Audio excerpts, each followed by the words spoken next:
New turn for our little LLP. And a giant surprise, it looks like Yeoman actually paid the 2500 gold for the province I stole from him accidentally. Then we have some new claimants to different thrones. And we found a magic site, the Throne of Gaia spreading influence. Interesting stuff happening. Well, this means I have to vacate this province I just built everything on. Kind of annoying, really. Temple, lab, castle.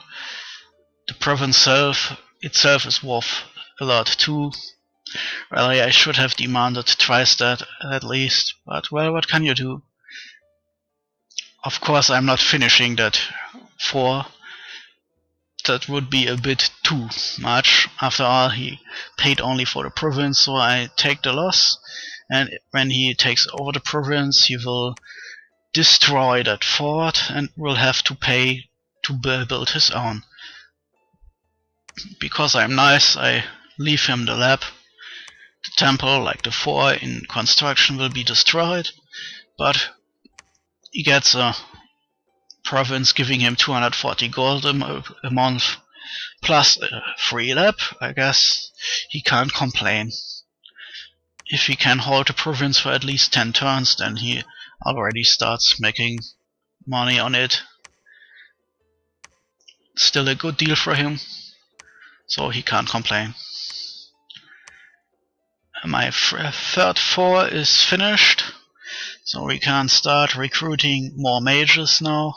And it's time, because we are, thanks to the money from Yeoman, we are now at about 5k gold.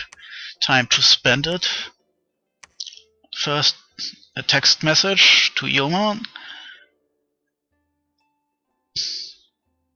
A nice thank you note for his money. And telling him that I'm vacating the province he wanted so much. Of course, I spent far too much time thinking about this stuff.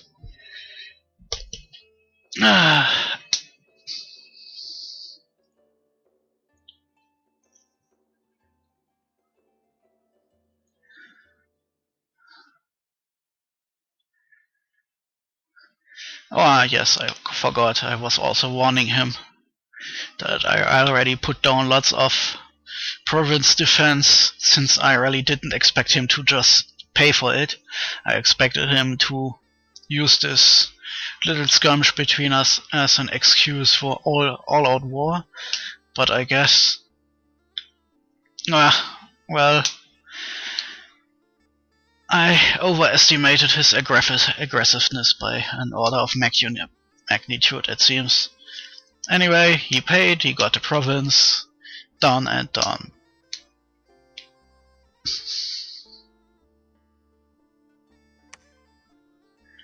Message is sent.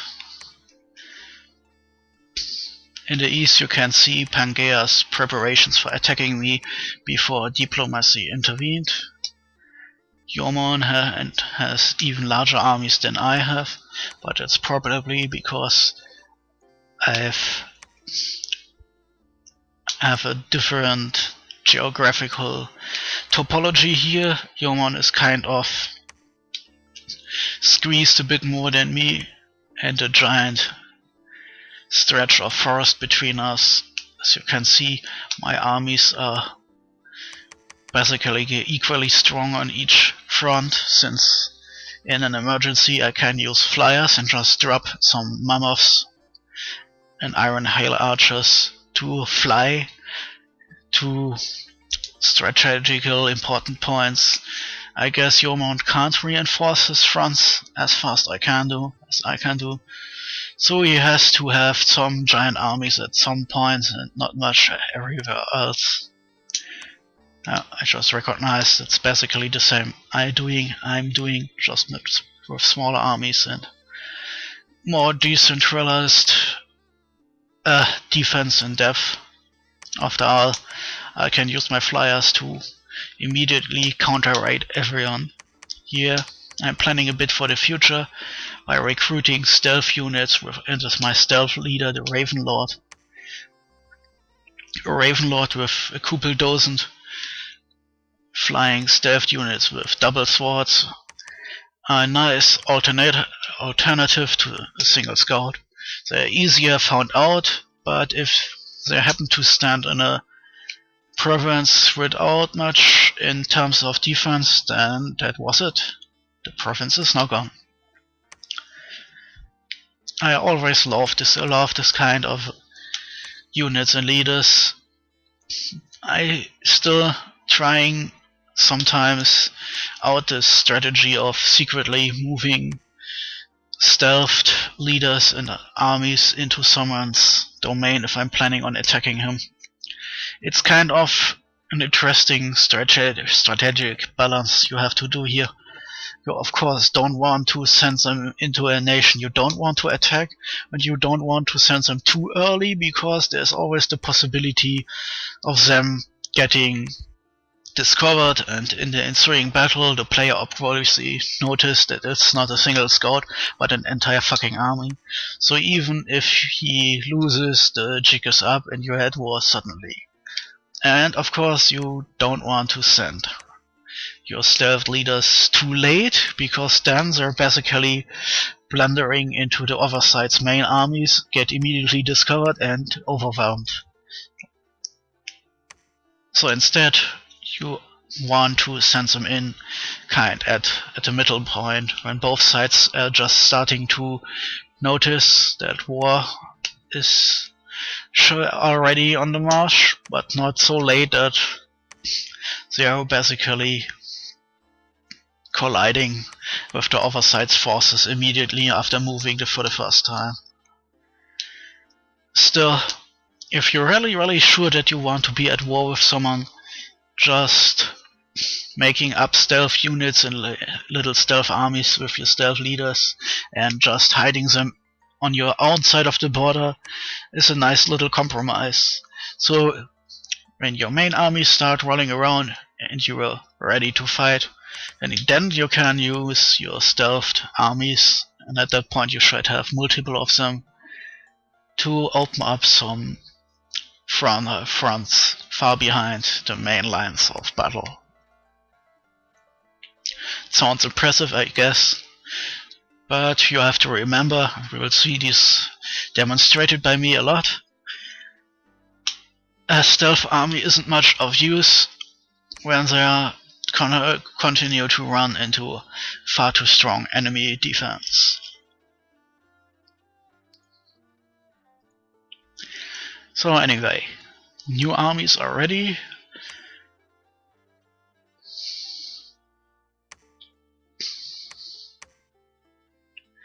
But still, I would feel better if I had a couple storm generals more.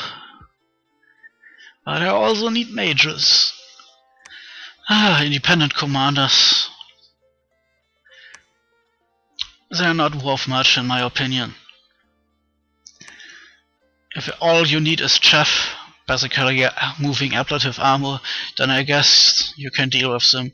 But I absolutely hate that they have no bonus to morale, so if you have units who are already prone to running away, then putting them under an independent commander doesn't make things better. In a huge fight, having all your units break and run away can be decisive.